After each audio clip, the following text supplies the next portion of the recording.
Welcome back. ખેડામાંથી પસાર થતી મહીસાગર નદીમાં ખનીજ માફિયાઓ બેફામ બન્યા છે। ખનીજની ચોરી કરવા નદીના વહેણ બદલી માફિયાઓએ ગેરકાયદેસર રસ્તો બનાવ્યો અને નદીની અંદર ગેરકાયદેસર બ્રિજ પણ બનાવી દીધો। ખેડાથી વડોદરા અને પંચમહાલ જિલ્લાને જોડતા 10 થી વધુ ગેરકાયદેસર બ્રિજ બનાવી મોટા પાયે ખનીજની ચોરી કરી। ખાણ ખનીજ વિભાગ સાથે સ્થાનિક તંત્રની મિલીભગત હોવાનું પણ દ્રશ્યો પરથી પુરવાર થાય છે। છેલ્લા 2 વર્ષથી રાણિયા, અકલાચા, સેવાલિયા, પંચમહાલ, વડોદરા, ગળતેશ્વર, ડેસર સહિતના રસ્તાએ નદીના વહેણને બદલ્યા છે। ગેરકાયદેસર બ્લેક સ્ટોનનું મસ્ત મોટું કૌભાંડ ચાલી રહ્યું છે। ખેડા જિલ્લા ખાણ ખનીજ વિભાગ, ગાંધીનગર એફએસટી વિભાગની રહેમ નજરમાં માફિયાઓને મોકળું મેદાન મળ્યું છે। પોલીસની નજરથી બચવા માફિયાઓએ ઠાસરાના અકલાચા અને રાણિયાને જોડતો 15 કિલોમીટરનો રસ્તો બનાવ્યો છે। ખેડા જિલ્લામાંથી પ્રસાર થતી મહીસાગર નદીની અંદર ગેરકાયદેસર આડબાંધ બાંધી અને તેને રોકવાનો પ્રયાસ કરવાના દ્રશ્યો સામે આવ્યા છે। ન્યૂઝ 18 ગુજરાતીની ટીમ આજે પહોંચી છે ખેડા જિલ્લાના ઠાસરા તાલુકાના છેવાડાના અકલાચા ગામે। અકલાચા ગામની અંદર મારી પાછળ તમે આ જે બ્રિજ જોઈ રહ્યા છો, આ બ્રિજ કોઈ સરકારી બ્રિજ નહીં પરંતુ જે ખનન માફિયાઓ છે કે જેઓ દ્વારા અહીં આગળ જે મહીસાગર નદીની અંદર જે કોતરો છે તેની અંદર મોટા પાયે મસ્ત મોટું ખનન કરવામાં આવે છે અને આ ખનન આખું ગેરકાયદેસર ખનન કરવામાં આવતું હોય છે અને તેને લઈને જ આ રસ્તાઓ બનાવવામાં આવે છે। મહત્વની વાત કરવામાં આવે તો તમને દ્રશ્યોની અંદર પહેલા બતાવીશ કે જે પ્રકારે આ વિડીયોની અંદર તમે જોઈ રહ્યા છો મહીસાગર નદી કે જે ખેડા જિલ્લાના આ વિસ્તારમાંથી પ્રસાર થાય છે। સામેની બાજુ વડોદરા તેમજ પંચમહાલ જિલ્લો આવેલો છે। તેની અંદર આ જે હું જગ્યાએ ઉભો છું આ જગ્યા છે અકલાચા ગામના આવેલી નદી પટ્ટાની જગ્યા છે અને સામેની બાજુ ઈટવાડ ગામ આવેલું છે જે વડોદરા તાલુકામાં આવે છે। ઈટવાડ બાજુ જે પ્રકારે સામેના બાજુમાં તમે દ્રશ્યો અંદર જે પ્રકારે કેમેરાની અંદર જોઈ રહ્યા છો તે પ્રકારે મસ્ત મોટું દૂર સુધી જે ખનન દેખાઈ રહ્યું છે તે જે નદીની કોતરો છે તેની અંદર ગેરકાયદેસર બ્લાસ્ટ કરી અને ખનન કરવામાં આવી રહ્યું છે। મહત્વની વાત કરવામાં આવે તો અત્યારે અહીં આગળ જ્યારે ન્યૂઝ 18 ગુજરાતી ટીમ પહોંચી ત્યારે કેટલાક ગેરકાયદેસર ખનન કરતા ડમ્પરો પર નજરે પડ્યા હતા, પરંતુ આ રસ્તો જે બનાવ્યો છે આ રસ્તો કોની રહેમ નજર હેઠળ બનાવ્યો? જો કે સવાલ ઉભો એ થઈ રહ્યો છે કે આ પ્રકારનો જે બ્રિજ બન્યો છે આ બ્રિજ કોને મંજૂરી આપી? કારણ કે અહીંથી લઈ ઈટવાડ ગામથી લઈ અકલાચા થઈ છે રણિયા સુધીનો 15 કિલોમીટર સુધીનો રસ્તો બનાવવામાં આવ્યો છે નદીની અંદર। જો નદીમાં કોઈ પણ રસ્તો બનાવવા માટે સરકારની મંજૂરી લીધી છે કે કેમ અને આ પ્રકારનું ગેરકાયદેસર કૃત્ય કોણ કરી રહ્યા છે? આ જે ખનન માફિયાઓ છે તેને કોણ ચાવી રહ્યો છે? અનેક સવાલ ઉભા થઈ રહ્યા છે। હવે જોવું રહ્યું છે કે તંત્ર આ બાબતમાં કેવી કાર્યવાહી કરે છે અને આ પ્રકારના ખનન માફિયાઓ પર કેવી તવાઈ બોલાવે છે। થોડાક સમય પહેલા જ્યારે વેરાખાડીની અંદર મુખ્યમંત્રી ભૂપેન્દ્રભાઈ પટેલનો કાર્યક્રમ હતો સાથે ત્યારે પણ આ પ્રકારની રજૂઆતો કરવામાં આવી હતી। ત્યારે આ ખેડા જિલ્લાની અંદર ખેડા, મહીસાગર, ખેડા, પંચમહાલ અને વડોદરા જિલ્લાની વચ્ચે આ સૌથી મોટું નદીની અંદર ખનન કૃત્ય થઈ રહ્યું છે જેની અંદર ગેરકાયદેસર રસ્તો બનાવવામાં આવ્યો છે। હવે જોવું રહ્યું છે તંત્ર આના પર કેવી કાર્યવાહી કરે છે। ઉમંગ પટેલ, ન્યૂઝ 18 ગુજરાતી, અકલાચા, ખેડા। જોકે આણંદ કલેક્ટરને ફરિયાદ મળતા વહીવટીતંત્ર એક્શનમાં આવી ગયું છે। સાવલીના પ્રથમપુરા ગામ વચ્ચે મહીસાગર નદીની અંદર એક બિનઅધિકૃત માર્ગ બનાવવામાં આવ્યો હતો જેનો ઉપયોગ સ્થાનિક લોકો પણ કરતા હતા। મહીસાગર નદીમાંથી રેતી ચોરીની ફરિયાદ મળતા વહીવટીતંત્ર એક્શનમાં આવી ગયું। આણંદ કલેક્ટરે બિનઅધિકૃત રસ્તો તોડી પાડવાની સૂચના આપતા ખાણ ખનીજ વિભાગ દોડતું થયું હતું। આણંદ ગ્રામ્ય મામલતદારની ટીમ અને પોલીસને સાથે રાખી જેસીબી મશીનની મદદથી વહેરાખાડી, ખેરડા અને પ્રથમપુરા ગામોને મહીસાગર નદીમાંથી જોડતો બિનઅધિકૃત રસ્તો તોડી પાડવામાં આવ્યો છે। આણંદ ખાણ ખનીજ વિભાગના સૂત્રોના જણાવ્યા પ્રમાણે આ રસ્તો તોડી પાડવામાં આવતા મહીસાગર નદીમાંથી રેતી ચોરીની ગતિવિધિ પર હવે ચોક્કસ કાબુ આવશે। અવારનવાર તે વિસ્તારમાંથી ફરિયાદો આવતી હતી કે સામેના કાંઠે વડોદરા જિલ્લામાંથી ખનન કરીને ત્યાંથી ગાડીઓ પસાર થાય છે અને તે બાબતે ચકાસણી કરતા અને તપાસ હાથ ધરતા એવું ધ્યાને આવેલ કે આ રસ્તો ગેરકાયદેસર રીતે બાંધવામાં આવેલ છે અને ત્યાંથી ખનીજ ભરેલા ડમ્પરો તેમજ ગ્રામજનો પણ તે રસ્તાનો ઉપયોગ કરતા હોવાનું જણાઈ આવેલ। જે અંગે અમને સૂચના મળતા, માન્ય કલેક્ટર સાહેબ શ્રીની સૂચના મળતા અમારી ટીમ તેમજ મામલતદાર શ્રી ગ્રામ્યની ટીમ તેમજ પોલીસની મદદ દ્વારા સદર રસ્તો અત્યારે હાલમાં તોડી પાડવામાં આવેલ છે જેથી રેતી ખનન કરતી ગાડીઓને અટકાવી શકાય। 24 કલાકમાં રાજ્યના 84 તાલુકામાં મેઘમહેર રહેશે। સૌથી વધુ મોરબીના ટંકારામાં 4.5 ઇંચ જેટલો વરસાદ, કોડીનાર, ગોંડલ અને જૂનાગઢમાં 3 ઇંચ વરસાદ નોંધાયો। બનાસકાંઠાના દાંતામાં 2.5 ઇંચ વરસાદ પડ્યો।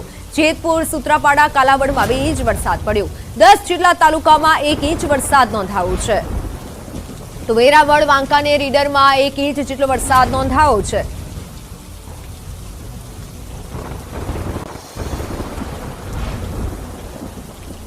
તો પ્રથમ વરસાદે જ વેપારીઓને રડાવ્યા છે। સૌથી વધુ મોરબીમાં વરસાદ નોંધાયો છે।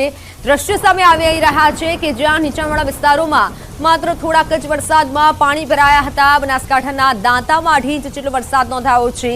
જેતપુર, સુત્રાપાડા, કાલાવડમાં 2 ઇંચ જેટલો વરસાદ પડ્યો છે। પાણીમાં લાખો રૂપિયાનો સામાન ડૂબી ગયો કારણ કે નીચાણવાળા વિસ્તારોમાં પાણી ભરાયા હતા અને જેથી કરી દુકાનદારને હાલાકી વેઠવાનો વારો આવ્યો। સૌરાષ્ટ્રમાં મેઘો અત્યારે મુશળધાર વરસી રહ્યો છે અને જે હવામાન વિભાગ તરફથી ગઈકાલે આગાહી કરવામાં આવી હતી તે રીતે ગઈકાલથી લઈ આજ સુધી સતત વરસાદ થઈ રહ્યો છે। ક્યાંક ધીમી ધારે તો ક્યાંક ધોધમાર વરસાદ પડી રહ્યો છે। ધોરાજીમાં પણ મેઘરાજા દે દનાદન વરસી રહ્યા છે અને ચારે તરફ પાણી જ પાણી હોય તેવું જોવા મળી રહ્યું છે। જોકે વાહન ચાલકોને અને ખાસ કરી રાહદારીઓને થોડી હાલાકી પડી હતી, પરંતુ ચોમાસાનો માહોલ છે જે વરસાદની ખેડૂતો રાહ જોઈ રહ્યા હતા તે વરસાદ હવે આવી રહ્યો છે એટલે ચોમાસું વિધિવત રીતે બેસી ગયું છે અને ખેડૂતો એક તરફ ખુશખુશાલ છે।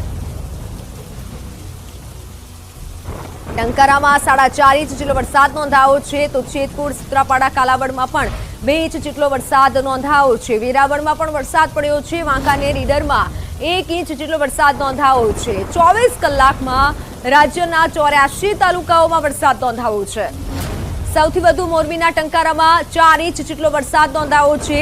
4 ઇંચ વરસાદમાં દુકાનોમાં પાણી ઘૂસ્યા હતા। ગીર સોમનાથ પ્રવાસન સ્થળ દીવમાં ધોધમાર વરસાદનું આગમન થયું છે અને આ તરફ દીવના દ્રશ્યો દીવ શહેર, ગોગલા, વણાકબારા, નાગવા, બગાચી સહિત દીવ જિલ્લામાં કડાકા ભડાકા સાથે વરસાદનું આગમન થયું।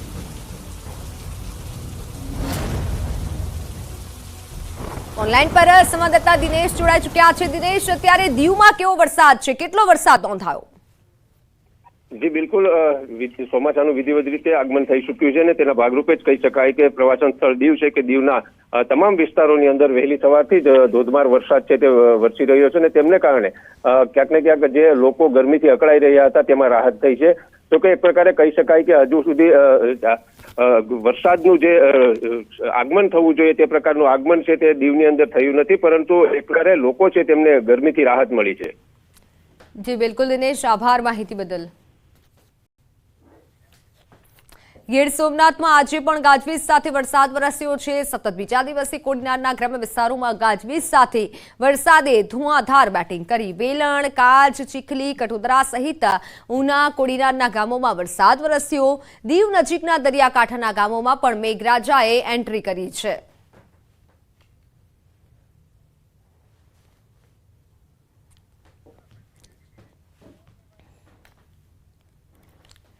જામનગર પંથકમાં વરસાદની રમઝટ છે। કાલાવડમાં કડાકા ભડાકા સાથે વરસાદ નોંધાયો। કાલાવડની ફુલજુ નદીમાં ઘોડાપૂર આવ્યું। નદીનો પાણીનો ધસમસતો પ્રવાહ જોવા મળી રહ્યો છે કારણ કે કાલાવડ રોડમાં જે વરસાદ, કાલાવડ ગામમાં જે વરસાદ નોંધાયો છે, ગામમાં વરસાદી પાણી ઘૂસ્યા હતા।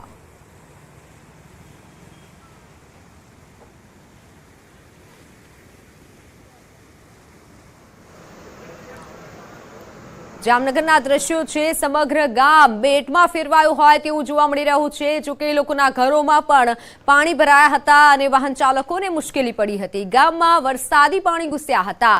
5 થી 6 ઇંચ જેટલો વરસાદ નોંધાયો છે અને સમગ્ર ગામ પાણી જ પાણીમાં ફેરવાઈ ગયું છે। સમગ્ર ગામ બેટમાં ફેરવાયું હોય તેવા દ્રશ્યો સામે આવ્યા છે કારણ કે વરસાદ એટલો થયો છે। બુધવારે ધોધમાર વરસાદ કાલાવડમાં પડ્યો હતો। જામનગરમાં વરસાદની હવામાન વિભાગ તરફથી આગાહી કરવામાં આવી હતી અને એ જ પ્રમાણે વરસાદ નોંધાયો છે। જામનગરના અલગ અલગ ગ્રામ્ય વિસ્તારોમાં વરસાદ પડી રહ્યો છે। જોકે ગામ લોકોને હાલાકી વેઠવાનો વારો આવ્યો હતો કારણ કે વરસાદી પાણી ગામમાં ઘૂસ્યું હતું। ગામ જાણે કે બેટમાં ફેરવાઈ ગયું હતું। લોકોના ઘરોમાં પણ પાણી ભરાયા હોય તેવું સામે આવ્યું છે।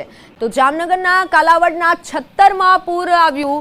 76 ગામની નદીમાં પૂર આવ્યું અને નદીમાં પુલ પરથી પસાર થતા વ્યક્તિ તણાયા। સ્થાનિકોએ મહા મહેનતે તેઓને બચાવ્યા હતા। બાઇક ચાલક ધસમસતા વહેણમાં તણાયો હતો। દ્રશ્યો સામે આવ્યા છે કે જ્યાં પુલ ઉપર પણ પાણી ફરી વળ્યા હતા અને રાહદારીઓને હાલાકી વેઠવાનો વારો આવ્યો હતો। જે લોકો જઈ રહ્યા હતા તે પાણીમાં તણાયા હતા, પરંતુ રાહદારીઓએ, સ્થાનિકોએ તેઓને બચાવ્યા હતા। લોકો પૂર જોવા માટે ઉમટ્યા હતા। ત્યારે ન્યૂઝ 18 ગુજરાતી પણ અપીલ કરી રહ્યું છે કે આવા સમયે જોવા કરતાં પણ તમારે સાવચેતી રાખવી જોઈએ. અને આ તરફ વરસાદ થઈ રહ્યો છે. અમરેલીમાં પણ ધારી ગીર કાંઠાના ગ્રામ્ય વિસ્તારોમાં વરસાદી માહોલ જામ્યો છે. સવારથી વરસાદ થઈ રહ્યો છે. જામનગરના દ્રશ્યો છે કે જ્યાં અવિરત રીતે વરસાદ વરસી રહ્યો છે. લોકો પૂર જોવા માટે ઉમટ્યા હતા અને જે દ્રશ્યો છે તે ભયાનક છે. અને આવા સમયે સ્થાનિકો અને ખાસ કરી લોકો પાણી જોવા માટે જતા હોય છે અને પૂર જોવા માટે જતા હોય છે, પરંતુ આવા સમયે સાવચેતી રાખવી ખૂબ જરૂરી છે. અને દ્રશ્યોમાં તમે જોઈ શકશો કે કેટલો વરસાદ આવ્યો છે. પુલ ઉપર વરસાદી પાણી ફરી વળ્યા હતા. ઓનલાઈન પર સંવાદદાતા કિંજલ જોડાઈ ચૂક્યા છે. કિંજલ, આવા સમયે પુલ પર લોકો જોવા જતા હોય છે, પૂરનું પાણી જોવા જતા હોય છે, પરંતુ સાવચેતી રાખવી એટલી જરૂરિયાત છે. જામનગરમાં કેવો વરસાદ? બિલકુલ જે પ્રકારે વાત આવે જામનગર જિલ્લાના કાલાવડ પંથકમાં ગઈકાલે ભારે મેઘ ખાંગા થયા હોય તે પ્રકારે સિઝનનો પ્રથમ વરસાદ જ છે એ ભારે વરસાદ જોવા મળ્યો હતો. 5 થી 6 જેટલા કાલાવડ પંથકના જે ગ્રામ્ય વિસ્તાર છે ત્યાં વરસાદ છે તે પડ્યો હતો. ખાસ કરીને કંડોરણા તાલુકામાં પણ જે ભારે વરસાદ પડ્યો હતો જેને લઈને કાલાવડ પંથકના ગ્રામ્ય વિસ્તારો છે તેમાં પણ વરસાદી નીર છે જે નદીઓ છે તે વહીને આવી હતી. જામનગર જિલ્લાના કાલાવડ પંથકની વાત કરવામાં આવે તો ખાસ કરીને જે ખીજડીયા, ભાડુકિયા અને ખરેડી સહિતના જે ગ્રામ્ય વિસ્તારો છે આ ગ્રામ્ય વિસ્તારોમાં વરસાદી પાણીની નદીઓ છે તે ઘર તરફ પહોંચી હતી અને ગ્રામ્ય વિસ્તારમાં જનજીવન પર પણ અસર જોવા મળી હતી. જામનગર જિલ્લાના કાલાવડ પંથકના છત્તર ગામમાં ગઈકાલે જ્યારે બપોર બાદ જે વરસાદ પડ્યો હતો જેને લઈને પૂર આવ્યું હતું, આ નદીના પૂરમાં એક વ્યક્તિ છે તે તણાયા પણ હતા અને તેને બાઇક લઈને જતા હતા ત્યારે જ આ વ્યક્તિ તણાતા સ્થાનિક જે લોકો છે તે લોકો તેની વહારે દોડી ગયા હતા અને મહા મુસીબતે જે વ્યક્તિ છે તે વ્યક્તિને સહી સલામત રીતે બચાવી દેવામાં આવ્યા હતા, પરંતુ તેનું જે મોટરસાયકલ છે તે પાણીના પ્રવાહમાં નદીમાં તણાઈને વયું ગયું હતું. એટલે કે જે પ્રકારે ક્યાંક ને ક્યાંક બેદરકારી છે, લોકોમાં જે અવેરનેસ છે તેનો ક્યાંક અભાવ છે તે જોવા મળી રહ્યો છે. અને પૂર જોવા જતા લોકો માટે પણ લાલબત્તી સમાન કિસ્સો છે તે કહી શકાય. સદભાગ્યે આ વ્યક્તિને બચાવી લેવામાં આવે છે, પરંતુ જે ગાડી છે તે ગાડી તણાઈ ગઈ હતી. ત્યારે હવે પણ આ જે દ્રશ્યો છે તે દ્રશ્યોને જોઈને લોકોએ પણ શીખ લેવી જોઈએ, કારણ કે વરસાદી પાણીનું પૂર છે તે કોઈ પણને તાણી જાય અને મોટી આફત છે તે સર્જી શકે છે. ત્યારે સાવચેતી છે તે અવશ્ય રાખવી જોઈએ. જામનગર જિલ્લામાં ગઈકાલે 24 કલાકમાં કાલાવડ પંથક અને લાલપુર જામજોધપુર પંથકમાં જે વરસાદ પડ્યો છે વરસાદ ક્યાંક ને ક્યાંક આફતનો વરસાદ હોય તેવું સામે આવી રહ્યું છે. જી બિલકુલ કિંજલ, આભાર માહિતી બદલ. તો જામનગરમાં અત્યારે આફતનો વરસાદ હોય તેવું જોવા મળી રહ્યું છે અને આ વખતે સ્થાનિકો પણ ક્યાંક ને ક્યાંક બેદરકારી દાખવતા હોય છે અને જેના કારણે જીવ ગુમાવવાનો વારો આવે છે. અને હાલ તો જામનગરના દ્રશ્યો છે કે જ્યાં સ્થાનિકોએ રાહદારીને બચાવ્યો હતો, પૂર જોવા માટે લોકો ઉમટી રહ્યા છે. તો આ તરફ અમરેલીના ધારી ગીરકાંઠાના ગ્રામ્ય વિસ્તારોમાં પણ વરસાદી માહોલ જામ્યો છે. સવારથી વરસાદ થઈ રહ્યો છે. ધારીનાર, સરસિયા, ગોવિંદપુર, સુખપુર, દલખાણિયા, ફાસરિયા, ગીગાસણ, કાગસા સહિતના આસપાસના ગામોમાં પણ વરસાદ વરસી રહ્યો છે. ધારી ગીરના ગામડાઓમાં વરસાદી માહોલ છવાયો છે. સારા વરસાદના પગલે ખેડૂતોમાં ખુશી છવાઈ છે.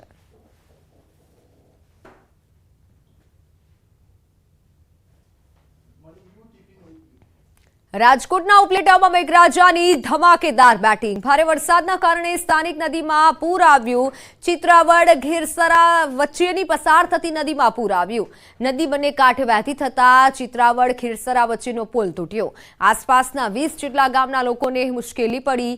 અગાઉ પણ પુલ તૂટ્યો હોવાનો ગ્રામ્યજનોનો આરોપ છે. તંત્રએ માત્ર રેતી નાખી સંતોષ માન્યો હતો. અનેકવાર રજૂઆત છતાં પુલ નવો ન બનાવવા ગ્રામ્યજનો પરેશાન છે.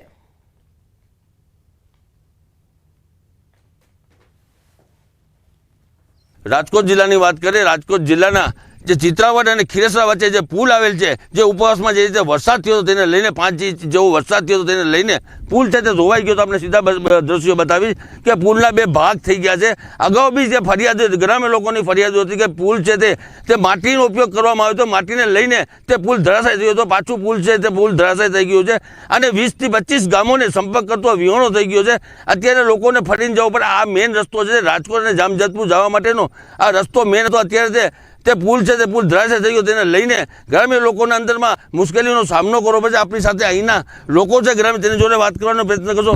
શું કહેશો, કેવો પુલ, ક્યારે, કેટલા વાગે પુલ ધરાશાય થયો? 5 વાગે તૂટ્યો અને માથે ઉપર 3 ગામનું પાણી આવતા તૂટી ગયો. બરાબર છે. તો ઓછા વરસાદ તૂટી ગયો તો ત્રીજી વખત રિપેરિંગ કર્યો તો એ હજી કાંઈ એમાં છે નહીં. કાલ કેટલા વાગે વરસાદ આવ્યો હતું કેટલા વાગે તૂટ્યો પુલ 5 વાગે વરસાદ 3-4 વાગે વરસાદ આવ્યો 5 વાગે તૂટ્યો. શું કહેશો કેટલા ગામને તકલીફ પડશે હવે તકલીફ પડશે ઓછામાં ઓછા 25 ગામને. શું કહેશો કે આ પુલ તૂટ્યા પછી કેવી તકલીફ અરે બહુ તકલીફ પડે. આ 5 વર્ષથી આવું નવું છે. વાલીખર રિપેર જ કરીને તૂટી જાય. વાલીખર આ ક્યારે હમો કરતા જ નથી હરખી રીતે. અગાઉ બી ફરિયાદ હતી કે માટીનો ઉપયોગ કરવામાં આવ્યો હતો, માટીના હિસાબે પુલ ધરાશય થઈ ગયું. હાલ પહેલા વરસાદમાં જે ઉપવાસમાં જે વરસાદ 5 ઇંચ થયું તેને લઈને કાલ પુલ ધરાશય થયું, કેવી તકલીફ પડે હવે? અરે બહુ તકલીફ પડે. આ મેન રસ્તો છે અમારો 25 ગામનો, સિસર જવાનો મેન આ જ રસ્તો છે. બીજી ક્યાંયથી મેળ ના આવે. બહુ તકલીફ પડે અહીંયા. શું કહેશો વડીલા પુલ તૂટ્યા પછી? આજે માનો ને 4 વર્ષથી આ તૂટી ગયું છે, એટલી તકલીફ પડે છે. માટી નાખીને ઝાકે છે. આજ કેટલા ટાઈમથી અમને હરિયાપટ્ટી કરવી પડે, કાંઈ જવાબ જ દેતા નથી કોઈ. કાલે તૂટ્યો પુલ પછી કેવી તકલીફ પડી? તકલીફ એટલે અહીંથી જોવો ને પાછા વરીને માણસો બિચારા જાય છે. ઓનું કરતી નહીં પાછા વરી જાય છે બધે. કેટલા ટાઈમ પહેલા બનાવ્યું હતું પુલ? આ બનાવ્યું છે એને તો 69માં બનાવ્યું ને 69માં. હા આ 5 વર્ષથી આ તૂટી ગયું છે. આ 4 કે 5 વર્ષથી આ રીતે વર્ષો રેસ ભૂંગળા નાખીને ધૂળ નાખીને વૈયા જાય. રાજકોટ જિલ્લાની વાત કરીએ.